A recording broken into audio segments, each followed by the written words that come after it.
Here with head coach Jim Penders, Huskies win 5-3 in extra innings against St. John's to win the series 3 out of 4. Coach, let's talk about Zach Bushling. He's had his struggles at times this year, but boy, he comes up with a huge hit for you guys to tie it there late.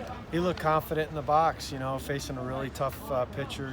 Guys really good stuff, and he hung in there, and he got a pitch that he didn't try to do too much with, just didn't take a big swing, and with the turf as wet as it was, it just scooted. He hit the heck out of it. They were playing shallow, and he burned them and got it in that gap, and we could wheel Brownie all the way from first, and then he gets the big RBI, late too to tie it, or to put us put us ahead. Put us ahead, and then Kyler gets the two out, or the two RBI. But I mean, Bushling, he was good. He's got a slow heartbeat. He doesn't seem to be rattled. He can give you a tough at bat at any time, and he did that today. He got the game ball.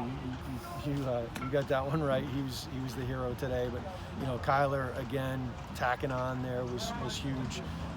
We hadn't gotten a hit with runners in scoring position. I don't think we got a hit with runners in scoring position until he did that. So that was nice to kind of finish it off. But and then Caleb closing out. I thought our bullpen did a really nice job too. Joe Simeone did what he had to do today. His job was not to go 9 innings. We knew we had a full complement in the bullpen, and one time around the order was good, and then we started going, started doing matchups and getting some guys in the ball game, and they did a nice job out of the pen. Is there a better player in this conference than Kyler Fedko? And why has he been so good for you guys this year? Well, I haven't seen one yet. I can tell you that. He's an extraordinarily hard worker in the batting cage, and he knows he deserves success in the moment. That's one of the first things that he does. He loves to hit. Absolutely loves to hit. He made a game-saving catch today too. If he doesn't lay out and make that catch, we probably lose the ball game. So he was excellent, and it's almost like you take it for granted. So you got to remind yourself this is a really special player that you're getting to coach every day. He's been great. I think what makes him special is he doesn't think too much, and he hunts. When he takes a pitch. I'm sure that it puts a little doubt in the pitcher's mind. He takes a pitch for a strike.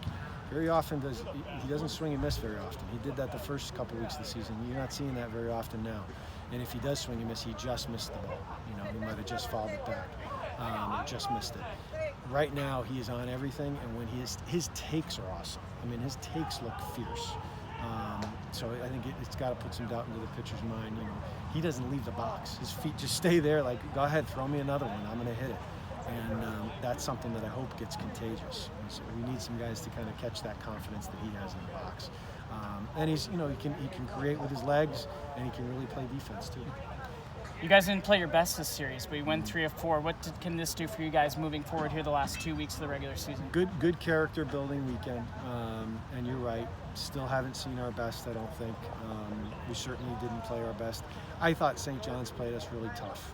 They created things, or hitting and running, and I found myself over there like, just let's get a hit. Maybe we should have put a little bit more pressure on. It wound up working out, but they really forced some action, and it paid off. And I thought, I didn't think we were ever really on our heels all weekend, but there was some tension in our dugout in the middle innings today, no doubt. There was a lot of emotion, there was a lot of back and forth. The pitcher pitched with confidence, and it was an old St. John's UConn type of back and forth. Both benches got warnings. That's kind of reminiscent of the old days. But I felt like we kind of got caught up in the emotion a little bit in the middle innings. And then finally, the 8th inning again was big for us, and then finishing it off there in the 10th. Really proud of the way that we fought, but again, I think we can still be a lot better. Much better day from our infield defense. I ripped them yesterday. Zach Bushling, Christian Fedko, Chris Brown, Reggie Crawford at the end of it, all made good plays. Pat Winkle with a big caught stealing late in that game in the 9th. Really good infield play today, and I haven't been able to say that too often, so they deserve some credit today too.